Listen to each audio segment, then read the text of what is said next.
जाएंगे। अजीज साथियों, अब मैं ये चाहता हूँ कि आपकी मुलाकात एक खतीब से कराई जाए। ये खिताबत मस्जिदों में मिंबरों मेहराब मस्जिद है। खिताबत तीर है, तलवार है, खंजर है। खिताबत मस्जिदों में जीनत मिहराब व मिंबर है। खिताबत मारकों में तीर है, तलवार और खंजर है। और खिताबत बस में आए तो फिर हथियार बन जाए, कभी शोला, कभी हुदन, कभी तलवार बन जाए। और खिताबत की गुलबशानी मुसल्लम है जमाने में, ये नज्जाशी के सामने जाकर तैयार बन जाइए। आइए हजरत गिरामी, इस वक्त में हजरत मौलाना जियाउल हसन साहब नदवी इस वक्त में मुल्तमिस हूँ, बड़े ही अदब के साथ उनसे मैं गुजारिश कर रहा हूँ कि हजरत वाला माइक पर तशरीफ लाएं और अपने खिताब से हम सामईन को नवाजें। अस्सलामु अलैकुम व रहमतुल्लाहि व बरकातुहू। अल्हम्दुलिल्लाहिल्लज़ी खलक़ल इंसान व अल्लमहुल बयान वस्सलातु वस्सलामु अलन नबिय्यिल उम्मी अल मबऊस फी आखिरिज़ ज़मान व मन तबिअहुम बि इहसान अम्मा बाद। क़ाल अल्लाहु तबारक व तआला अऊज़ु बिल्लाहि मिनश शैतानिर रजीम बिस्मिल्लाहिर रहमानिर रहीम वमा अर्सलनाका इल्ला रहमतल लिल आलमीन सदक़ल्लाहुल अज़ीम। वक़ाल नबी सल्लल्लाहु अलैहि वसल्लम ला युमिनु अहदुकुम हत्ता अकूना अहब्ब इलैहि मिन वालिदिही व वलदिही वन्नासि अजमईन। वक़ाल अलैहिस्सलातु वस्सलाम ला युमिनु अहदुकुम हत्ता अकूना अहब्ब इलैहि हत्ता यकूना हवाहु तबअन लिमा जिअतु बिही औ कमा क़ाल अलैहिस्सलातु वस्सलाम। कुछ कुफ्र ने फितने फैलाए, कुछ जुल्म ने शोले भड़काए। कुछ कुफ्र ने फितने फैलाए, कुछ जुल्म ने शोले भड़काए। सीनों में अदावत जाग उठी, इंसान से इंसान टकराए। पामाल किया, बर्बाद किया कमज़ोरों को ताकत वालों ने। जब जुल्म व सितम हद से गुजरे, तशरीफ मोहम्मद ले आए। तहजीब की शम्अए रोशन की ऊँटों के चराने वालों ने। तहजीब की शम्अए रोशन की ऊँटों के चराने वालों ने। कांटों को गुलों की किस्मत दी, ज़र्रों के मुक़द्दर चमकाए। स्टेज पे जलवा अफरोज़ उलमाए किराम, दानिशवरान और शुआराए इज़ाम, सामने मौजूद सामईन हज़रात और मेरी दीनी माँ और बहनों, ये मजलिस जिस ज़ात के नाम पे मुनक़िद हुई है वो इस कायनात की सबसे अजीम हस्ती है। अल्लाह तबारक व तआला के बाद अगर किसी का मकाम और मर्तबा है तो सय्यदुल कौनैन व सकलैन जनाब मुहम्मदुर रसूलुल्लाह सल्लल्लाहु अलैहि वसल्लम का मकाम और मर्तबा है, जिनके बारे में खुद अल्लाह तबारक व तआला फरमा रहे हैं वमा अर्सलनाका इल्ला रहमतल लिल आलमीन, कि ऐ नबी जी हमने आपको तमाम दुनिया जहान के लिए रहमत बना करके भेजा। जिसके बारे में, जिस ज़ात के बारे में शायर कहता है व अहसन मिनका लम तरा क़त्तु ऐनी व अजमल मिनका लम तलिदिन निसाउ, कि ऐ नबी जी, ऐ प्यारे आका, आपसे हसीन इस दुनिया के अंदर कोई पैदा ही नहीं हुआ और आपसे खूबसूरत इन आँखों ने किसी का दीदार ही नहीं किया। इनके बारे में शायर कहता है ला युमकिनु सनाउ कमा काना हक़्क़ुहु बादस खुदा बुजुर्ग तुई किस्सा मुख्तसर, कि ऐ नबी जी आपकी तारीफ तो जैसा आपका हक है की ही नहीं जा सकती। बस इतनी बात यह है कि अल्लाह के बाद सिर्फ और सिर्फ आपका मर्तबा है। जिनके बारे में शायर कहता है वो दानाए सुबुल फ़ख्रुर रसूल मौलाए कुल, जिसने गुबारे राह को बख्शा फ़रोग़े वादी सीना। इनके बारे में शायर कहता है मोहम्मद की मोहब्बत दीन हक की शर्त अव्वल है, इसी में हो अगर खामी तो सब कुछ नामुकम्मल है। इनके बारे में सिर्फ अपने ही नहीं बल्कि Napoleon Bonaparte, Bernard Shaw, Goethe, Gibbon, Gandhi ji जैसे लोग भी और गैर मुस्लिम भी जिनकी शान अक़ीदत में अपनी मोहब्बत का इजहार करते नजर आते हैं। हमारे लिए खुशकिस्मती ये है कि हमारा उनसे एक रिश्ता है कि वो मेरे नबी हैं, वो हमारे प्यारे नबी हैं। और ये जो रिश्ता है वो बाई चांस नहीं हो गया कि हम इत्तिफाक से आखिर में पैदा हो गए और आखिरी उम्मत में हम इत्तिफाक से आ गए, बल्कि ये बात बहुत समझने की है और गौर करने की है कि हम हुजूर सल्लल्लाहु अलैहि वसल्लम की उम्मत में इत्तिफाकन नहीं आए, बल्कि अल्लाह तबारक व तआला ने बाकायदा हमारा इंतखाब फरमाया। आप सबको पता है कि जिस वक्त अल्लाह तबारक व तआला ने तमाम रूहों को इकट्ठा फरमाया था, जिस वक्त आदम अलैहिस्सलाम से लेकर अब तक जितने लोग आ चुके और जितने क़यामत तक आने वाले, वो सारे के सारे इंसानों की रूहें वहाँ मौजूद थी। और उस वक्त अल्लाह तबारक व तआला ने पूछा था कि अलस्तु बिरब्बिकुम, क्या मैं तुम्हारा रब नहीं हूँ? हम सब ने जवाब दिया था कि ऐ हमारे परवरदिगार, आप ही हमारे रब हैं, आप ही हमारे पालनहार हैं, आप ही हमारे मुश्किल कुशा और हाजत रवा हैं। इस दुनिया में जब हमको आप भेजेंगे तो हम दुनिया के अंदर आप ही के आगे सजदा रेज होंगे, आप ही को अपना मुश्किल कुशा और हाजत रवा मानेंगे, आप ही के सामने अपनी फरियाद करेंगे और आप ही के सामने अपने जो है ना सवालात को रखेंगे। तो ये जवाब और ये इकरार हम सब ने दिया था। उस वक्त सारे लोगों की रूहें मौजूद थी। उसी वक्त अल्लाह तबारक व तआला ने इंतखाब फरमा दिया था कि ये लोग नूह की कौम में जाएंगे, ये लोग मूसा की उम्मती बनेंगे, ये लोग ईसा की उम्मती बनेंगे, ये समूद की उम्मती कौम हूद के उम्मती बनेंगे, और ये सालेह के उम्मती बनेंगे, ये इदरीस के उम्मती बनेंगे, ये दाऊद के बनेंगे, ये सुलेमान के बनेंगे, और ये ईसा अलैहिस्सलाम के उम्मती बनेंगे। और ये जो तबका है, ये जो मर्द औरत हैं, ये जो मेरे बंदे और बंदियाँ है, ये मेरे हबीब हजरत मोहम्मद मुस्तफ़ा सल्लल्लाहु अलैहि वसल्लम की उम्मती बनेंगे। ये इंतखाब है अल्लाह रब्बुल इज्जत का कि हमारी निस्बत सय्यदुल कौनैन वल कायनात से अल्लाह तबारक व तआला ने हमारा रिश्ता जोड़ा और हमारी निस्बत जोड़ी। अब सवाल ये है कि इस निस्बत का हम क्या ख्याल रख रहे हैं? ये एक सवाल है, एक क्वेश्चन मार्क है जिस पर हमें गौर करना है। क्या निस्बत का ताल्लुक बस इतना है कि हम साल में एक मरतबा, 2 मरतबा, 10 मरतबा या महीने में 1 मरतबा इकट्ठा हो जाएं और हुजूर सल्लल्लाहु अलैहि वसल्लम की शान अक़ीदत में कुछ नजराना पेश कर दें और कुछ जो है ना कुछ सुन लें, कुछ सुना दें? क्या यही मोहब्बत का तकाजा है? या साल में सिर्फ 1 मरतबा इकट्ठा हो जाए और कुछ नारे लगा दें, या जब कभी हुजूर सल्लल्लाहु अलैहि वसल्लम में की शान में कोई नाहंजार, कोई नाली का कीड़ा गुस्ताखी करने की कोशिश करे तो हम उसके खिलाफ जो है ना वो अपने गुस्से का इजहार कर दें? क्या सिर्फ मेरा और मेरे नबी का ताल्लुक इतना ही है? बाकी पूरी लाइफ अपने एतबार से सेट है, अपनी मर्जी से जी रहे, उसमें ना किसी मौलाना साहब का दखल, ना किसी दीनदार साहब का दखल, जो कुछ हो रहा अपनी मर्जी से हो रहा। और सिर्फ एक दिन में, साल में 1 दिन, महीने में 1 दिन बैठ करके हुजूर सल्लल्लाहु अलैहि वसल्लम के बारे में सुन लिया और सुन करके उसी जगह तमाम चीज़ों को रख करके और खाली हाथ चले गए। क्या इतना ही मेरा और मेरे नबी से मेरा रिश्ता है? नहीं। निस्बत पर एक वाक़या याद आया। एक बुजुर्ग, एक जो है बादशाह थे, उनको उनके दरबार में एक बहरूपिया था। वो तरह तरह के रूप बना करके आता था। उसका काम ही ये होता है कि भाई बादशाह को चौंका दे और उनको कुछ, उनसे कुछ हदिया वगैरह ले ले।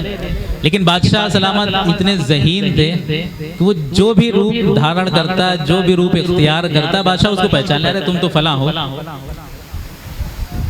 तो उसको जो है ना इनाम वगैरह कुछ मिल नहीं पा रहा था उसके मन का। बादशाह ने उससे कहा कि जब कभी तुम मुझे हैरत में डाल दोगे तब तुम्हें इनाम देंगे, तुम्हारे मुंह मांगी रकम तुमको देंगे, जो तुम कहोगे। कई मरतबा उसने कोशिश की लेकिन वो नाकाम रहा।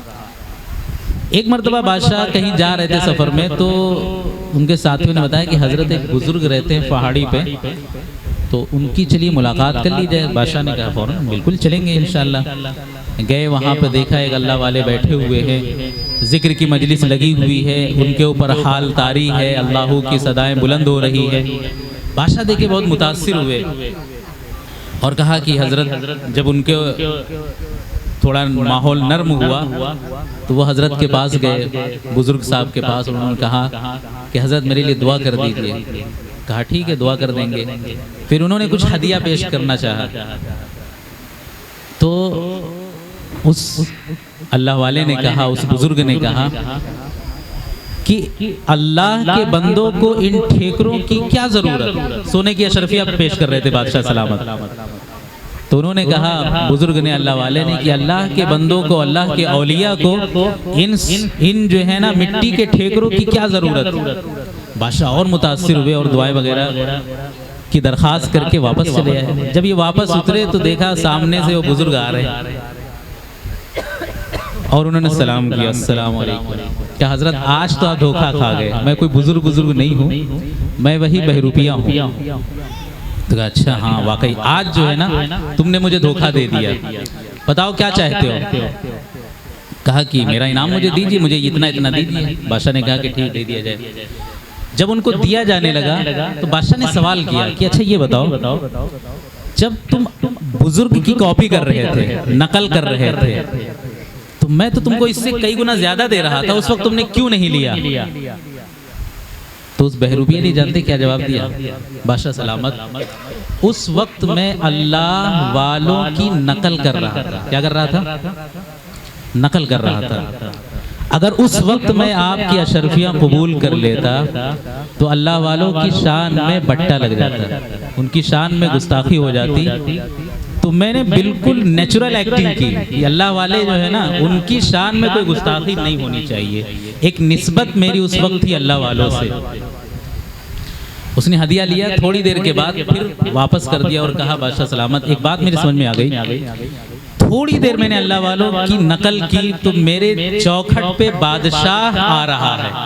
कौन आ रहा है? बादशाह आ रहा है, चल करके आ रहा है। सोने और चांदी के जो है सौगात मुझे मिल रही है, इनामात मुझे मिल रहे हैं, ढेर लग रहे हैं मेरे आस्थाने पे। तो मैंने ये सोच लिया है कि अब मैं अपनी पूरी जिंदगी उन्हीं अल्लाह वालों के नक्शे कदम पर चलूंगा। अब बताइए, एक बहरूपिये को अल्लाह वालों की निस्बत का इतना ख्याल और आशिकाने रसूल को सैयदना मोहम्मद सल्लल्लाहु अलैहि वसल्लम की निस्बत का कितना ख्याल, ये सवाल है।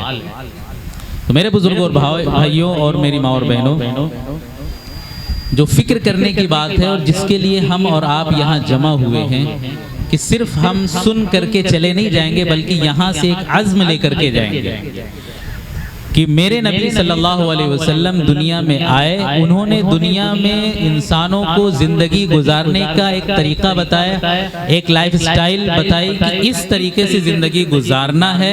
और फिर ये बता दिया कि जो तरीक़ा मैं ले करके आया हूँ, इसी तरीके पर चल करके ही तुम्हें कामयाबी मिलेगी। और अगर तुम वाकई मेरे आशिक हो, मुझसे मोहब्बत करते हो, तो तुम पर यह लाजमी है कि मेरी एक सुन्नत पर अमल करो, मेरे तरीके को फॉलो करो। और सहाबा इकराम ने करके दिखा दिया, करके दिखा दिया। दुश्मन हुजूर की मजलिस में आते, हुजूर के साथियों की मोहब्बत देखते और वापस जा करके अपने यहाँ नकल करते कि मैंने रोम और ईरान के बादशाहों की मजलिसें देखी हैं, मैंने उनका जलवा देखा है, लेकिन जितनी मोहब्बत मोहम्मद के साथी मोहम्मद से करते हैं, उतनी कोई दुनिया में किसी से नहीं करता। वो वुज़ू करते हैं तो उनका पानी ज़मीन पर गिरने से पहले ही मोहम्मद के साथी उसको हाथों में ले लेते हैं और अपने चेहरे पर और हाथों पर मलते हैं। मोहम्मद जिस वक्त बात करते हैं तो उस वक्त उनके साथी अपने सरों को झुका लेते हैं। किसी साथी की मजाल नहीं होती कि वो मोहम्मद सल्लल्लाहु अलैहि वसल्लम के चेहरे की तरफ देख ले, उनके रोब की वजह से। और इताअत का क्या हाल है, आपको एक मिसाल देते हैं। बादशाह के दस्तरखान पे एक सहाबी की, बल्कि सहाबा की पूरी जमात थी, फौज थी, उनकी दावत थी। बादशाह भी वो जो सुलह करना चाह रहा था, उसको जंग करने की हिम्मत नहीं हो रही थी, सुलह करना चाह रहा था। अब बताइए कि जो इंसान सुलह करना चाह रहा हो वो कितना इंतज़ाम करेगा हाई फाई। पूरा इंतज़ाम उसने किया, मुसलमानों की दावत की। एक सहाबी हैं हुज़ैफा बिन यमान रज़ियल्लाहु ताला अन्हु, वो दस्तरखान पर बैठे खाना खा रहे हैं। खाना खाते हुए लुकमा गिर गया। जब लुकमा गिर गया तो ये उठा करके उसको खाने लगे।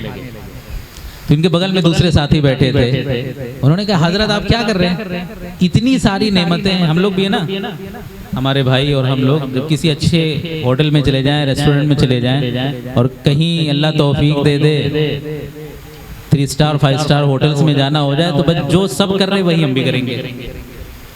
बड़े दीनदार हैं, घर पे नमाजी भी हैं, सारी चीज़ें हैं, लेकिन चूंकि खड़े खड़े सब खा रहे तो हम भी खाएंगे। इश्क़ रसूल का जनाजा वही निकलता है जहाँ पे माहौल नहीं होता। और हम कहते हैं कि इतना तो चलता है। क्या कहते थे हमारी बहनें, स्ट्रीट फूड का एक रिवाज है, सड़क के किनारे खड़े खड़े खाने का एक माहौल है, कोई मसला नहीं, फैशन बन गया है। हमारी माँ और बहनें भी अल्लाह तबारक व तआला समझ दे दे, वो होता ना कि गोलगप्पे उठा करके और मुंह में रखना, बड़ा मुंह करके, हालांकि गोलगप्पा छोटा है लेकिन मुंह बड़ा करना है और फिर उसके बाद वाव रिएक्शन भी देना है। समझ रहे? वो उसके बगैर तो फीलिंग ही नहीं आती। उनकी जिनकी नकल कर रहे हैं उनकी फीलिंग ही नहीं आती। तो एक हर चीज का हमने एक फैशन बना लिया। अब पिज्जा अच्छा नहीं लगता, लेकिन चूंकि अमेरिका में बना है, इंग्लिश नाम है, अच्छा नहीं लगता, बासी रोटी दे दो तो नहीं खाएंगे, लेकिन पिज्जा खा लेंगे, हलक से उतर नहीं रहा, लेकिन नाम चूंकि पिज्जा इसलिए पिज्जा खाएंगे, बर्गर खाएंगे। समझ रहे? थोड़ा सा मुंह टेढ़ा करके फैशन बना लिया हर चीज को। अल्लाह तबारक व तआला समझ दे। ये असल में होता ना, जब सोच छोटी हो जाती है तो छोटी छोटी चीजों को हम अपनी जिंदगी का मकसद बना लेते हैं। एक मुसलमान की ये सोच कि बस वो गोलगप्पे खाते हुए रील बनाए और उसको इंस्टा पे डाल दे और उसके चंद लाइक्स मिल जाए, उसी में वो अपना कॉलर उछाले, बस यही पर्पस ऑफ लाइफ है हमारा, यही जिंदगी का मकसद बन गया और इतने ही में खुश हो गए। इतनी चीज में खुश हो रहे हैं हम लोग। मतलब हमारी सोच कहाँ चली जा रही है, कहाँ चली जा रही है? ब्रांड के पीछे दौड़े चले जा रहे हैं। अच्छा नहीं लग रहा। कहते ना कि एक फोन है, नाम नहीं लेंगे वरना जिनके पास है उनको बुरा लग जाएगा। वो फोन अगर है तो उस फोन को हाथ में लेने वाला अजीब साइको हो जाता है। वो दिखाएगा जरूर यहाँ पे, अगर बगैर दिखा नहीं होगा तो कैमरे शीशे के सामने फोटो क्लिक करके और इंस्टा पे डाल देगा, क्यों मेरे पास ये वाला फोन है, तुम लोग जान लो। दूसरा आदमी मोबाइल जेब में रखे, लेकिन वो ब्रांड का अगर मोबाइल है तो नहीं, वो सामने रहना चाहिए, हाथ में दिखना चाहिए। क्या यही पर्पस ऑफ लाइफ बन गया हमारा? क्या इसी के लिए हम जी रहे हैं और मर रहे हैं? क्या यही कहने के लिए हम आशिक़े रसूल बचे हैं? तो सहाबी हैं वो।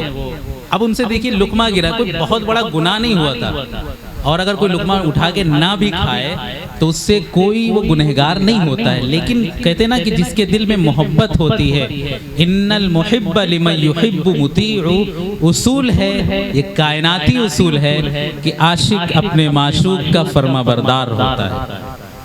इन्नल मुहिब्ब लिमन युहिब्बु मुतीउ, कि आशिक अपने माशूक का फरमाबरदार होता है। जिसको जिससे मोहब्बत होती है वो कभी सवाल नहीं करेगा अरे इसमें क्या होता है। एक इंसान हुजूर का उम्मती हो करके फिर वो ये कहे कि इस तरीके से बाल रखाने में क्या दिक्कत है, इस तरीके का लिबास पहनने में क्या दिक्कत है, क्या हमारे लिए इतना काफी नहीं कि ये मेरे महबूब का तरीका है। एक सहाबी हैं, वो जाने लगे जल्दी जल्दी, तो उनके जो लुंगी है ना, इजार, वो टखने से नीचे चला गया।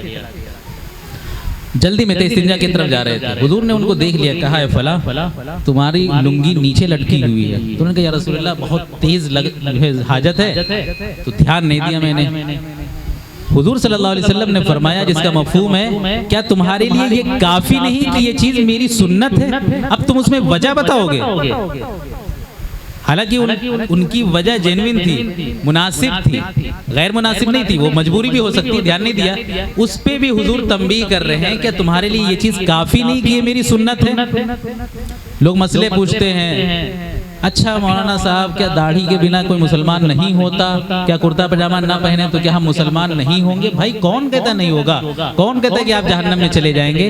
लेकिन खाली पास होने से काम चल जाता है, नौकरी मिल जाती है, तो फिर ये सी ग्रेड, बी ग्रेड और A grade, A plus grade और डिस्टिंक्शन, इनका क्या मतलब है?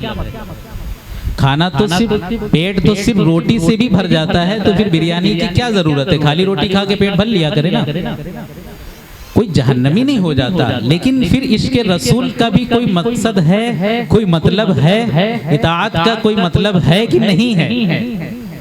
तो सहाबा ने इताअत करके दिखाई। क्या कह रहे हैं? लुकमा जब गिरा, जब साथी ने उनको तंबीह की तो क्या फरमाते हैं?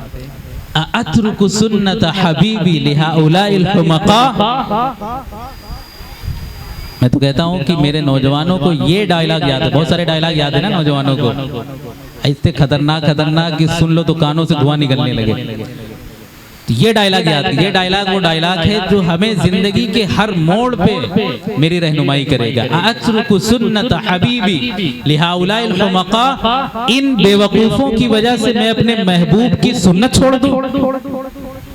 क्या कह रहे हैं? किसको बेवकूफ कह रहे हैं? बादशाह को, जिसने दावत की थी, उसकी तमाम फौज को, उसके हवारियों को कह रहे हैं अतरुकु सुन्नत हबीबी लिहाउलाइल हुमका, इन बेवकूफों की वजह से मैं अपने महबूब की सुन्नत को छोड़ दूं। ये होती है इताअत, इसको कहते हैं इताअत। किसी भी सूरत में अपने महबूब का तरीका ना छोड़ना, ये है असल इश्क़े रसूल, जिसका मुतालबा हुजूर सल्लल्लाहु अलैहि वसल्लम ने खुद किया है। ला युमिनु अहदुकुम हत्ता यकून हवाहु तबअन लिमा जिअतु बिही, तुम में से कोई शख्स उस वक्त तक कामिल मोमिन हो ही नहीं सकता जब तक कि उसकी तमाम चाहतें, तमाम डिजायर्स, तमाम ख्वाहिशें उस दीन के ताबे ना हो जाएं जिसको मैं लेकर के आया। अब मेरी कोई तमन्ना नहीं, कोई आरजू नहीं, कोई चाहत नहीं, कोई ख्वाहिश नहीं, कोई डिजायर नहीं, सिर्फ और सिर्फ एक ही आरजू है, एक ही तमन्ना है कि मुझे अपने महबूब के नक्शे कदम पर चलना है।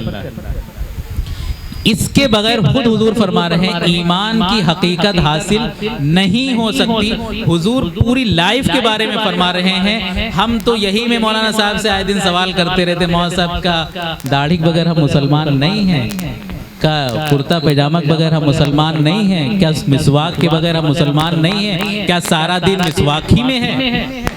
ये सवाल वो करेगा जो इश्क़े रसूल के नाम पे ढोंग करेगा। क्या करेगा? क्या करेगा? हम नहीं कर रहे हैं वो एक अलग चीज है, हम इसके लिए शर्मिंदा रहें कि मुझसे मेरे महबूब की सुन्नतें छूट रही हैं, और इंशाअल्लाह मरने से पहले इस पे अमल करना है, आज नहीं तो कल करना है। लेकिन उसको जस्टिफाई करने की कोशिश करना, उसके लिए मौलाना साहब से जबरदस्ती जवाज का फतवा लेने की कोशिश करना, ये धांधली है। क्या है? ये धांधली, इससे बचने की कोशिश करना। तो हुजूर सल्लल्लाहु अलैहि वसल्लम ने खुद फरमा दिया कि तुम में से कोई शख्स उस वक्त तक कामिल मोमिन नहीं हो सकता जब तक कि उसकी तमाम चाहते उस दिन के ताबे ना हो जाए जिसको मैं लेकर के। अब यहाँ पर तीन बातें जो मुझे अर्ज करनी है कि हुजूर सल्लल्लाहु अलैहि वसल्लम की जो इताअत है वो तीन बुनियादों पर है। कितनी बुनियादों पर है? बताएं भाई, कितनी बुनियादों पर है? हाँ, एक तो हुजूर सल्लल्लाहु अलैहि वसल्लम की सूरत को अपनाना, हुजूर सल्लल्लाहु अलैहि वसल्लम की सूरत को अपनाना। दूसरा है हुजूर सल्लल्लाहु अलैहि वसल्लम की सीरत को अपनाना, और तीसरा है हुजूर सल्लल्लाहु अलैहि वसल्लम के मिशन को अपनाना। सूरत क्या है कि हुजूर सल्लल्लाहु अलैहि वसल्लम की ज़ाहिरी शक्ल सूरत कैसी थी, हुजूर किस तरीके से चलते थे, किस तरीके से घर वालों के साथ उठते बैठते थे, हुजूर सल्लल्लाहु अलैहि वसल्लम का दोस्तों के साथ क्या मामला था, मजलिस में होते थे तो हुजूर कैसे बैठते थे, दस्तरखान पे बैठते थे तो किस तरीके से खाना खाते थे, जो क्या छोटे छोटे बच्चों को सिखाई जाती है सुन्नतें माशाअल्लाह, मकातिब में, मदारिस में खाने की सुन्नतें माशाअल्लाह, इसमें बच्चे हैं जिनको खाने की सुन्नतें पता हैं, पीना पानी पीने की सुन्नतें पता हैं, ये वो ज़ाहिरी शक्लें हैं, ज़ाहिरी सूरतें हैं जिनको अपनाना, कि हुजूर सल्लल्लाहु अलैहि वसल्लम की सूरत को अपनाना, कि हुजूर सल्लल्लाहु अलैहि वसल्लम का चेहरा बुशरा कैसा था, हुजूर सल्लल्लाहु अलैहि वसल्लम का लिबास कैसा था, हुजूर सल्लल्लाहु अलैहि वसल्लम की वज़ाक़त कैसी थी, इन तमाम चीज़ों को अपनाना, इन तमाम चीज़ों को अपनाना। और आज के ज़माने में इन चीज़ों को अपनाना मेरे बुजुर्गों और भाइयों, ये आला दर्जे का मुजाहिदा है। इसको हल्के में ना ले कोई साथी। कोई समझता है कि खाली बस अच्छा खाली इतना ही दीन नहीं है, बल्कि ये भी करने की ज़रूरत, ये भी ठीक है, वो सब करने की ज़रूरत है, लेकिन इस माहौल में, जिस माहौल में इस्लाम के नाम पे न जाने क्या क्या मजालिम किए जा रहे हैं, दाढ़ी टोपी देख करके कैसे कैसे मुंह बनाए जा रहे हैं, और किस किस तरीकों से सफर के अंदर लोगों को परेशान किया जा रहा है, घरों को उजाड़ा जा रहा है, जुल्म सितम ढाए जा रहे हैं, ऐसे में एक इंसान अपने आप को मुसलमान जाहिर कर रहा है, तो ये इस बात की अलामत है कि यकीनन इसके दिल में हुजूर सल्लल्लाहु अलैहि वसल्लम की मोहब्बत है। वरना बातें तो बड़ी बड़ी सब कर लेते हैं कि अखलाक होने चाहिए, बस बाकी कोई चीज की जरूरत नहीं। अखलाक अखलाक अखलाक का चूरन इस वक्त जिधर देखो उधर बेचा जा रहा है। अखलाक अखलाक अखलाक, पता भी है कि अखलाक की बुनियाद क्या है। इमाम गजाली रहमतुल्लाह अलैह से पूछा गया, हजरत ये फरमाइए, एक आदमी नमाज नहीं पढ़ता, लेकिन उनसे पूछा गया कि ये बताइए कि इस्लाम क्या है, तो उन्होंने जवाब दिया कि इस्लाम अखलाक का नाम है। किस चीज का नाम है? अखलाक का नाम है। तो उस आदमी ने दूसरा सवाल किया कि हजरत ये बताइए, अगर एक इंसान नमाज नहीं पढ़ता लेकिन उसके अखलाक बहुत अच्छे हैं, तो क्या वो सच्चा पक्का मुसलमान है? तो इमाम गजाली रहमतुल्लाह अलैह ने फरमाया, तुमने अखलाक का मतलब ही नहीं समझा। अखलाक की बुनियाद ये है कि जिसका जो हक है वो हक उसको अदा किया जाए। यहाँ से अखलाक की शुरुआत होती है। हम तो लखनवी स्टाइल में अस्सलाम वालेकुम को अखलाक समझ लेते हैं, समझ रहे ना?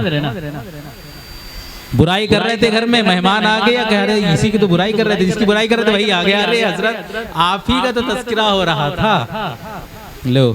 और इसको अखलाक समझते हैं। सबकी जमीनें हड़प किए बैठे, दुकान में कम तोल रहे, धांधली पे धांधली कर रहे और अस्सलाम वालेकुम कर रहे हो, कह रहे बड़ा बाखलाक है। अच्छा, सोसाइटी भी इसको बाखलाक कह रही है ना, इसी वजह से तो चूंकि सोसाइटी में अपनी रेपुटेशन बनाना है, तो जो सोसाइटी चाह रही वही करना है। हमारी पर्सनल लाइफ कितनी खराब है उससे मतलब नहीं है, लेकिन जबान से मुस्कुराहट, चेहरे पे बशाशत जाहिर हो रही तो कह रहे बड़ा बाखलाक इंसान है। इमाम गजाली रहमतुल्लाह अलैह फरमाते ये इंसान बाखलाक नहीं है, ये तो अखलाक की एक छोटी सी शक्ल है बस। अखलाक की बुनियाद ये है कि जिसका हक है उसका हक पहले अदा किया जाए। अब हम बताएं, मेरे ऊपर सबसे पहले किसका हक है? आप बताइए। क्या मेरे ऊपर मेरे भाई का हक है, या मेरी बहन का हक है, या मेरी माँ का हक है, या मेरे बाप का हक है, या इन सब से पहले भी किसी और का मेरे ऊपर हक है? आप बताइए। हम दुनिया में नहीं आए थे, हम किसी के बाप नहीं बने थे, किसी के बेटे नहीं बने थे, किसी के भाई नहीं बने थे, किसी के शौहर नहीं बने थे, कुछ भी नहीं बने थे। उस वक्त हम आलम अरवाह में अल्लाह के बंदे और अल्लाह के रसूल के उम्मती थे। बताइए मेरे ऊपर पहला हक किसका है? अल्लाह के हक को पामाल करके और अपने आप को बाखलाक कहते हुए शर्म नहीं आती? और फिर दूसरों को ताना मारते हो कि खाली ये नमाज पढ़ के पता नहीं क्या क्या करते फिर रहे हैं। तुम भी बाखलाक, वो भी बाखलाक, तुम भी बदअखलाक, वो भी बदअखलाक। तुम बदअखलाक हो इंसानों के साथ, तुम बदअखलाक हो अल्लाह के साथ, वो बदअखलाक है इंसानों के साथ। बदअखलाक तो दोनों हो गए। फिर क्यों अपने आप को बेहतर करने की कोशिश में लगे हुए कि मैं किसी को सताता नहीं हूँ, बस नमाज रोजा नहीं करता लेकिन मैं किसी को सताता नहीं हूँ। अल्लाह के हुक्म को तोड़ करके और अल्लाह की शान में गुस्ताखी कर करके और अल्लाह तबारक व तआला की नाफरमानी कर करके किस मुंह से अपने आप को अखलाक वाला कहते हैं? किस मुंह से कहते हैं? तो बदअखलाक तो सब है। वो नमाजी होकर के बदतमीजी कर रहा, वो लोगों के साथ बदअखलाक है। हम अल्लाह के हुक्मों को तोड़ करके लोगों के साथ अस्सलाम वालेकुम में लगे हैं और जो है ना लोगों की खिदमत में और खिदमत खल्क में, सोशल वर्क में लगे हुए हैं। तो हम अल्लाह के साथ बदअखलाक है। बदअखलाक तो हम भी हैं, कहां से बाखलाक हो गए? तो अखलाक का क्राइटेरिया ये है अखलाक के क्राइटेरिया बहुत सारे लोग मिलेंगे जो अखलाक का चूरन बेचते मिलेंगे। अरे नमाज रोजा क्या है, इतने नाहंजार लोग होते, अल्लाह माफ करे, जो नमाज का मजाक उड़ाते हैं और कहते हैं खाली बस कौवे की टोट मारने से कुछ नहीं होता, इंसान के अखलाक अच्छे होने चाहिए। क्या इसीलिए हुजूर सल्लल्लाहु अलैहि वसल्लम ने ताइफ में पत्थर खाए थे? क्या इसीलिए हुजूर सल्लल्लाहु अलैहि वसल्लम की 2-2 बेटियों की तलाक हुई थी? क्या इसीलिए हुजूर सल्लल्लाहु अलैहि वसल्लम के सहाबा को आग पे लिटाया गया, रेत पे घसीटा गया, जख्मों से चूर चूर किया गया? इसीलिए कि बाद में उनके आने वाले उम्मती कहे, जस्टिफाई कर रहे थे फिर अपने आप को कि हम नमाज नहीं पढ़ते लेकिन बाकी सारे काम करते। ये देखो हमने सोशल वर्क किया, ये देखिए सोशल वर्क किया, ये देखिए हम बड़े अखलाक है, अखलाक ही सब कुछ है, अखलाक ही इस्लाम है। तो बेशक अखलाक इस्लाम है, लेकिन अखलाक की डिफिनेशन वो नहीं जो हम समझते हैं। अखलाक की डिफिनेशन ये है कि हक वाले का पहले हक अदा किया जाए, और हमारे ऊपर सबसे पहला हक मेरे अल्लाह का है और मेरे रसूल का है, उसके बाद मेरे माँ बाप का है, उसके बाद मेरे तमाम घर वालों का है, उसके बाद मेरे रिश्तेदारों का है, उसके बाद मेरे पड़ोसियों का है, उसके बाद मेरे दोस्तों का है। समझ रहे ना, ये तरतीब है अल्लाह का, रसूलुल्लाह का, वालिदैन का, बच्चों बीवी बच्चों का, फिर तमाम रिश्तेदारों का, फिर पड़ोसियों का, फिर दोस्तों का। यहाँ तो दोस्त के चक्कर में अल्लाह को भी नजरअंदाज, रसूलुल्लाह को भी नजरअंदाज, वो माँ और बाप जिन्होंने 18 से 20 साल 22 साल 25 साल तक बच्चों की परवरिश की, बर्दाश्त की, उनके लिए पता नहीं कैसी कैसी तकलीफें उठाई, दोस्ती के लिए उनको लोग बुरा भला कह रहे हैं। वो बच्ची जिसको 18 साल बाप कितनी मशक्कत से पालता है, 20 साल तक 22 साल तक पालता है, उसके लिए नखरे उठाता है, उसके लिए न जाने क्या क्या जतन करता है। जब ये बीमार थी तो ये माँ उसको रात में जाग जाग करके उसकी तीमारदारी करती थी, एक डॉक्टर से दूसरे डॉक्टर, दूसरे से तीसरे, और फिर न जाने लखनऊ दिल्ली और कहां कहां उसको लेकर के बीमार होने पर फिरती थी। उसका ये लड़की पासो लिहाज नहीं कर रही, और दोस्ती के चक्कर में, नाजायज दोस्तियों के चक्कर में, हराम दोस्तियों के चक्कर में माँ की ममता को छोड़ा, बाप की शफकत को छोड़ा, अल्लाह के रसूल की मोहब्बत को छोड़ा, और अल्लाह को भी छोड़ दिया, गैर के साथ जा रही है। और फिर कहते हैं कि हाँ अखलाक दुनिया मोहब्बत से चलेगी। यही मोहब्बत है। मोहब्बत का मुस्तहक जो जात है उसको छोड़ करके मोहब्बत का जो है हर जगह जनाजा निकालते फिर रहे। तो इसलिए सबसे पहली चीज जो है ना, वो हुजूर सल्लल्लाहु अलैहि वसल्लम की सूरत को अपनाना, और सूरत को जो अपनाए हुए हैं, हम तो अपील करते हैं, दरखास्त करते हैं सारे मुसलमानों से कि ये लोग जो आज के इस माहौल में, क्योंकि हम खुद सफर करते रहते हैं, तो हम देखते मेरे साथ खुद क्या क्या बीतता रहता है, कैसी कैसी परेशानियों का इस वज़ाक़ता के साथ मुझे सामना करना पड़ता है। अब अगर ऐसे माहौल में कोई इंसान हुजूर सल्लल्लाहु अलैहि वसल्लम जैसी शक्ल सूरत बनाए हुए है, आप उसको मामूली समझते हैं? क्या पता अल्लाह तबारक व तआला सिर्फ इसी बुनियाद पर कल क़यामत के दिन इनके तमाम गुनाहों को माफ कर दे, और हमारी तनकीद और हमारे एतराज़ात हमें जो है अल्लाह तबारक व तआला का गज़ब हमारे ऊपर नाजिल करवा दे कि एक इंसान मेरे महबूब की सुन्नत अपनाए हुए था और तुम उसको तनकीद का निशाना बना रहे थे। तो एक तो हुजूर सल्लल्लाहु अलैहि वसल्लम की सूरत को अपनाना, दूसरी चीज हुजूर सल्लल्लाहु अलैहि वसल्लम की सीरत को अपनाना कि हुजूर सल्लल्लाहु अलैहि वसल्लम की सीरत कैसी थी, हुजूर सल्लल्लाहु अलैहि वसल्लम के लोगों के साथ अखलाक और मामलात कैसे थे। उसके लिए मैं सिर्फ एक मिसाल दूंगा कि हुजूर सल्लल्लाहु अलैहि वसल्लम की जिंदगी क्या थी। आपने वो बुढ़िया का वाकया सुना होगा, आपने उस औरत का भी वाकया सुना होगा जो है सामान हुजूर के ऊपर ही लदवा देती है और हुजूर से हुजूर की ही बुराई कर रही है, और फिर हुजूर उसको लास्ट में माफ भी कर देते हैं। आपको वाकया बताते हैं फतेह मक्का का। जिस वक्त हुजूर सल्लल्लाहु अलैहि वसल्लम मक्का में फातिहाना दाखिल हो रहे हैं, ये वही मक्का वाले थे जिन्होंने हुजूर को कत्ल करने की प्लानिंग की थी। किसकी चीज की प्लानिंग की थी?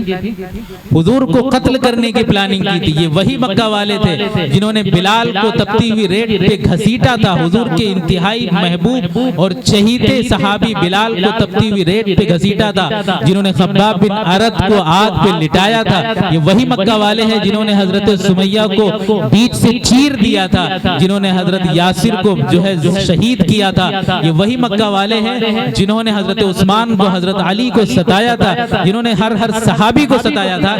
लेकिन जब हुजूर मक्के में दाखिल हो रहे हैं फातिहाना, मक्के वाले खुद डर रहे हैं। उनको पता था कि आज हमारे साथ क्या होने वाला है, और आज तो खून का बदला खून से लिया जाएगा, आज तो इंतकाम हमसे लिया जाएगा। और वो ज़हनी एतबार से वो तैयार भी थे उसके लिए, वो सोच बैठे थे कि ये होना ही होना है। लेकिन ऐसे वक्त में वो ज़ात जो रहमुर राहिमीन है, वो ज़ात जो रहमतुल लिल आलमीन है, इसको अल्लाह तबारक व तआला ने कायनात के लिए रहमतुल लिल आलमीन बना करके भेजा। वो ज़ात क्या सलूक कर रही है, सारे मक्के वाले हाजिर होते हैं, एक तरीके से कैदी बना करके पेश किए जाते हैं। हालांकि कैदी मतलब बाकायदा हथकड़ियां नहीं लगी थी, बस उनको सामने पेश किया जाता है और वो सब खड़े होते हैं। हुजूर उनसे पूछते हैं बताओ तुम्हारे साथ क्या सलूक होगा, तो कहते हैं जो आप फैसला करें। हुजूर सल्लल्लाहु अलैहि वसल्लम फरमाते हैं इज़हबू अंतुमुत तुलक़ा ला तस्रीबा अलैकुमुल यौम इज़हबू अंतुमुत तुलक़ा, तुम पर कोई आज पूछगछ नहीं होगी, कोई जो है आपको आपसे किसी किस्म की बात फुर्स नहीं होगी, आप सब जाएंगे, आप सब आजाद। कोई इंतकाम ना अपना लिया, ना अपने बच्चों का लिया, ना अपने सहाबा का लिया। हुजूर सल्लल्लाहु अलैहि वसल्लम ने फरमाया था कि लैसल वासिलु बिल मुकाफी, कि बराबर सराबर का मामला करने वाला ही रिश्तेदारी निभाने वाला नहीं है। बराबर सराबर का मामला करने वाला ये असल में रिश्तेदारी निभाने वाला नहीं है। रिश्तेदारी निभाने वाला वो है कि वो उसको दे जो उसको ना दे, यानी कि जो उसको महरूम रखे वो उसको अता करे, जो रिश्तेदारियां तोड़े ये उसके साथ रिश्तेदारियां जोड़े, और जो इसके ऊपर जुल्म करे ये इसको माफ करे। तालीम भी हुजूर ने दी और अमल करके भी दिखाया। एक नहीं हजारों वाकयात हैं हुजूर सल्लल्लाहु अलैहि वसल्लम की जिंदगी के। और तीसरी चीज जो फरमाई वो हुजूर सल्लल्लाहु अलैहि वसल्लम का मिशन है कि मिशन को अपनाना। ये हम सब जितने भी लोग बैठे हुए हैं उन सब के सामने हमारे नबी का मिशन और मकसद होना चाहिए। क्या मिशन था हुजूर सल्लल्लाहु अलैहि वसल्लम का, कि इंसानियत जहन्नम से बच करके जन्नत चली जाए। इसी के लिए हुजूर दुनिया में आए थे। इन्ना अरसलनाका शाहिदन व मुबश्शिरन व नज़ीरा, ऐ नबी जी हमने आपको गवाह बना करके, नज़ीर बना करके, बशीर बना करके भेजा।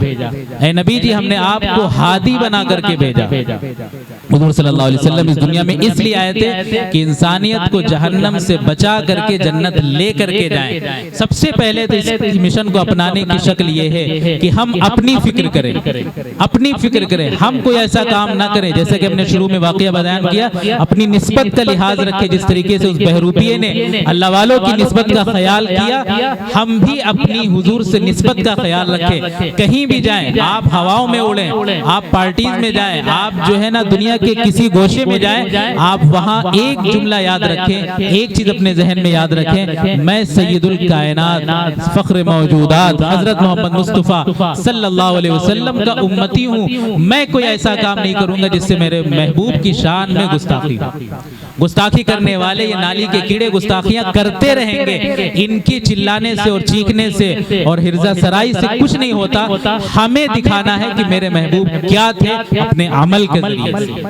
तो अपनी फिक्र करना, अपने बच्चों की फिक्र करना। ये जितने भी लोग यहाँ बैठे हुए हैं ये अपने बच्चों की खुद फिक्र करें। बच्चे बिगड़ जाते फिर मौलाना साहब के पास आते हैं, तावीज बना दो, ये हो गया वो हो गया। नहीं, बेटे से मोहब्बत जिस कदर बाप को होगी मौलाना साहब को नहीं हो सकती। आप अपने बच्चे की तरबियत आप खुद बचपन से करें, उनकी ऐसी तरबियत करें कि वो बचपन से उनके दिलों में इश्क रसूल मौजूद रहे।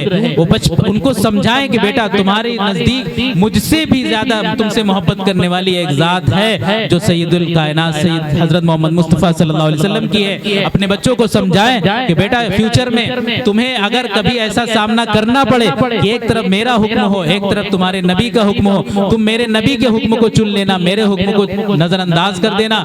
ये जो बाप लोगों का मिजाज है कि मैं तुम्हारा बाप हूँ, तुम्हारी नमाज रोजा तुमको जन्नत नहीं ले जाएगी। मेरा ये सवाल है ऐसे नाफहम और कम फहम बापों से कि अल्लाह की नाफरमानी खुद करके किस मुंह से तुम अपने बेटे को ताना देते हो कि मैं जन्नत का दरवाजा हूँ, मेरी नाफरमानी करके तुम जन्नत नहीं जा सकते। ठीक है, वो एक मकाम अल्लाह ताला ने बनाया है बाप का। बेशक बेटों से तो मैं यही कहूंगा कि अपने वालिदैन की खिदमत करें, उनकी मर्जी के, उनकी रजामंदी से ही आप जन्नत में जाएंगे। लेकिन वालिदैन को भी तो सोचना चाहिए, जो नमाज रोजा के मुकाबले में खड़े हो जाते और ताना देते कि तुम्हारी नमाज रोजा से कुछ नहीं होगा अगर मैं नाराज रहा। ये ताना किस तरह का ताना है? क्या शर्म नहीं आती? ये बात कहते हुए अपने आप को अल्लाह के मुकाबले पे खड़ा कर दिया कि एक आदमी नमाज पढ़ने बेटा जा रहा था और उसको रोक दिया कि नमाज बाद में पढ़ो, पहले मेरा ये हुक्म करो। और फिर उसको ताना दिया जाता है कि तुम जब तक बाप राजी नहीं होगा तुम जन्नत में नहीं जा सकते। खुद अल्लाह को नाराज करके बेटों की अगर ऐसी तरबियत करेंगे, बेटे कभी तरबियत याफ्ता नहीं होंगे। खुद हमें बच्चों के सामने बतकल्लुफ अच्छा बनना है, उनको दिखाना है कि हम नमाजी हैं, बच्चों को दिखाना है, बच्चों के दिलों में इश्क रसूल पैदा करना है और उसके साथ साथ फिर तमाम इंसानों की फिक्र करना। ये है मिशन सैयदुल कायनात का, हमारे और आपके आका जनाब मोहम्मद रसूलुल्लाह सल्लल्लाहु अलैहि वसल्लम का। और इन तीन तरह से हमें इताअत करनी है, हुजूर की सूरत को भी अपनाना, हुजूर की सीरत को भी अपनाना, हुजूर सल्लल्लाहु अलैहि वसल्लम के मिशन को भी अपनाना, जिसके लिए हुजूर सल्लल्लाहु अलैहि वसल्लम इस दुनिया में आए थे और आकर के रोते हुए इस दुनिया से गए थे कि मेरी उम्मत, मेरी उम्मत, मेरी उम्मत, और रोते हुए कल क़यामत के दिन अपनी उम्मत के लिए अल्लाह से सिफारिश करेंगे। हम बहैसियत उम्मती अपने नबी की निस्बत का ख्याल रखें। अल्लाह तबारक व तआला हम सबको कहने सुनने से ज़्यादा अमल की तौफीक अता फरमाए। व आखिरु दावाना अल्हम्दुलिल्लाहि रब्बिल आलमीन।